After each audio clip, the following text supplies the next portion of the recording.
Oi pessoal, vamos começar agora um assunto novo, que é a parte de indução eletromagnética. Apesar de ser um conteúdo novo, um capítulo novo no nosso livro didático, você vai precisar de ter os conhecimentos sobre eletricidade e magnetismo, tá bom? Tem muita aplicação tecnológica e esse assunto cai bastante no Enem, então vale a pena dar uma estudada. Então, vamos logo nas questões. A figura abaixo representa um experimento em que um ímã está sendo aproximado com velocidade v de uma bobina em repouso, ligada em série com um galvanômetro. Ou seja, ele vai poder medir aí a corrente elétrica, certo? Então funciona como se fosse um amperímetro. A seguir, três variantes do mesmo experimento estão representadas nas figuras 1, 2, 3. Então nós temos aqui três variantes, ou seja, três possibilidades que a gente pode estar fazendo relacionado com o experimento descrito acima. Assinale a alternativa que indica corretamente as variantes que possuem corrente elétrica induzida igual àquela produzida no experimento original. Aqui tinha as alternativas para a gente marcar. E aí, para ele não ocupar toda a tela, ficar muito pequena, eu coloquei só as opções 1, 2, 3 aqui para a gente saber se é verdadeiro ou falso. A gente observa aí que, na situação inicial do problema, que há aumento aqui do fluxo magnético causado pela corrente induzida da bobina. Então, como você aproxima esse ímã para essa bobina, vai aumentar aqui, deixa eu desenhar aqui, o fluxo magnético. Ou seja, aproximando o ímã, vai ocorrer um aumento do fluxo magnético. E esse aumento do fluxo magnético ocorre com produção de uma corrente induzida. Onde? No ímã? Não. Vai ser nessa bobinazinha aqui. Certo? Então vamos lá. O que a gente observa aqui? Agora você tem que identificar se essa corrente vai ser no sentido horário ou anti-horário. Como aqui está no polo sul, a gente já viu aqui no material didático, tá bom? No livro, dê uma olhadinha aí para você entender melhor essa parte. Ela vai ocorrer no sentido horário, usando a regra da mão direita. Então aqui ele vai formar uma espécie de outro ímã. Então a gente observa aqui, vamos ver cada caso aqui. Então, na opção 1 aqui, vai ter um ímã parado, em repouso aqui, ó. E o galvanômetro aqui, a espira aqui, ela vai no sentido do ímã. Ou seja, há uma variação aqui no fluxo, por quê? Porque está aproximando. Há uma aproximação. Ele vai gerar um campo magnético contrário à corrente induzida, no sentido horário. Então, essa aqui é verdadeira. Ela vai produzir também algo semelhante ao experimento descrito acima. Na segunda aqui, o que acontece? Ele está se afastando.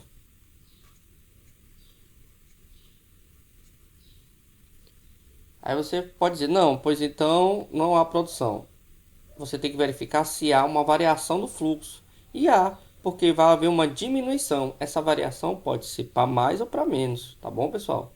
Mas observe bem que as polaridades desse ímã. Aqui nós temos o norte, aqui o sul. É o contrário. Então, se ele aproxima aqui com o sul, ou se ele se afasta aqui com esse polo aqui no norte, ele vai produzir o mesmo efeito. Então, essa opção também é verdadeira. Vamos para a última.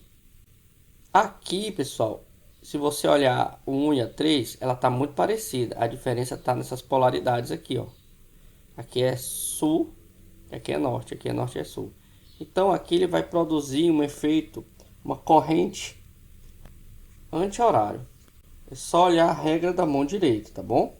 Dá uma olhadinha como é que funciona a regra da mão direita aqui, que é melhor você ver por vídeo do que eu mostrando aqui pelo slide, fica mais complicado, certo? Então a 1 e a 2 estão corretas e a 3 está falsa. Para a indução de corrente elétrica, um solenoide é utilizado um ímã em barra.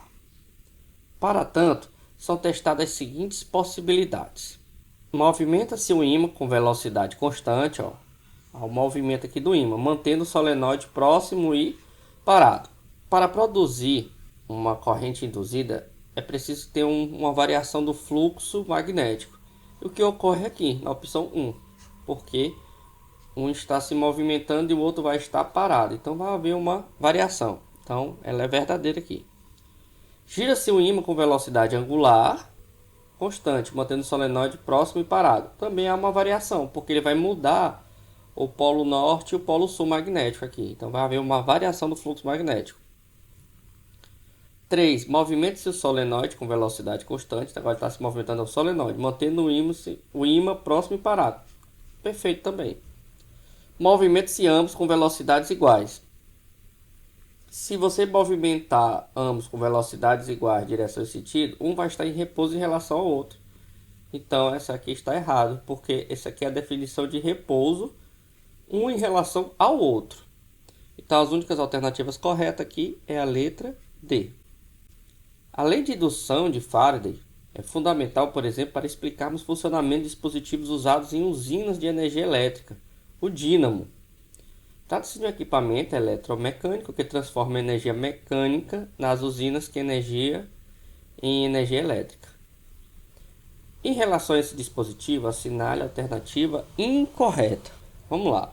Segundo a lei de Faraday, a quantidade de energia elétrica produzida por um dínamo pode ser superior à quantidade de energia mecânica que ele consome. Então, pessoal, aqui já vai estar errado, porque toda a lei da energia tem que ser conservada. Então, aqui ela vai ferir o princípio da conservação da energia. A energia ela é apenas transformada, então não pode ser maior, tem que ser igual, o máximo seria igual.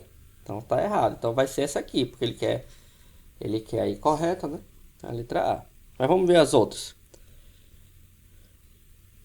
A lei de Faraday é importante para explicar o funcionamento dos transformadores de tensão que usamos nas nossas residências. Perfeito. Ela vai explicar o princípio da indução eletromagnética, que é a base aqui dos transformadores. C. É impossível construir um dínamo cujo único efeito seja produzir 200 joules de energia elétrica, consumindo somente 100 joules de energia mecânica.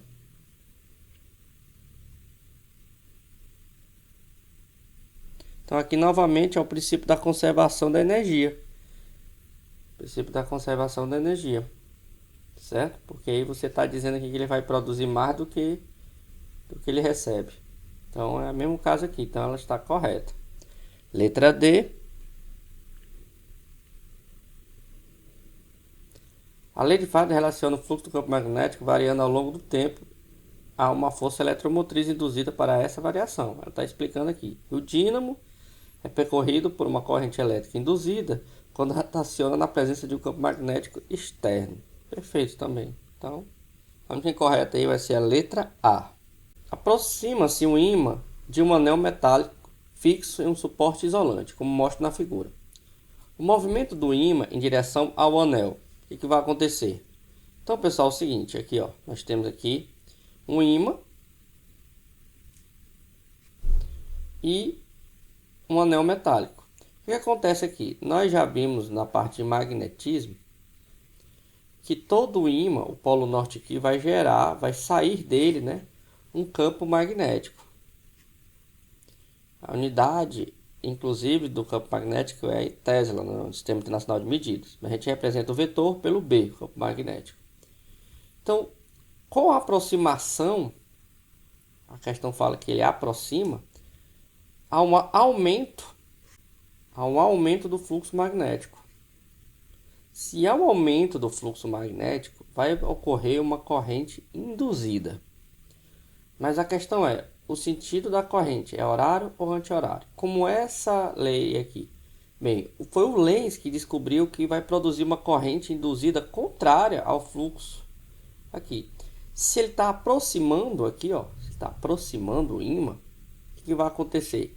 Aqui vai se tornar uma espécie de ímã também. Esse ímã vai tentar repelir esse outro ímã. Ou seja, a espira vai se transformar no ímã e esse ímã vai tentar repelir esse fluxo que está aumentando, tá? Aumentando aqui, ó. Aumentando, porque está se aproximando. Então ele vai produzir aqui, ó, um campo magnético aqui saindo dele aqui, ó. Vou chamar campo magnético 2 aqui e aqui 1. Vai produzir um campo magnético. E se você usar a regra da mão direita, para estar saindo aqui o campo magnético aqui, vai produzir uma corrente nessa direção aqui, ó. Sentido, a corrente aqui é sentido anti-horário. É a nossa regra da mão direita. Dê uma revisada aí. Pesquisa aí no YouTube, veja aí, que é melhor de você entender. Tá bom? A resposta correta vai ser: produz uma corrente elétrica no anel, causando uma força de repulsão, ó, como nós vimos aqui, repulsão entre o anel e o ímã. Então, pessoal, por hoje é só. Dê uma estudadazinha no livro didático para você entender bem essa parte de conteúdo, que é muito simples, muito fácil e cai bastante no Enem. Um abraço e até a nossa próxima aula.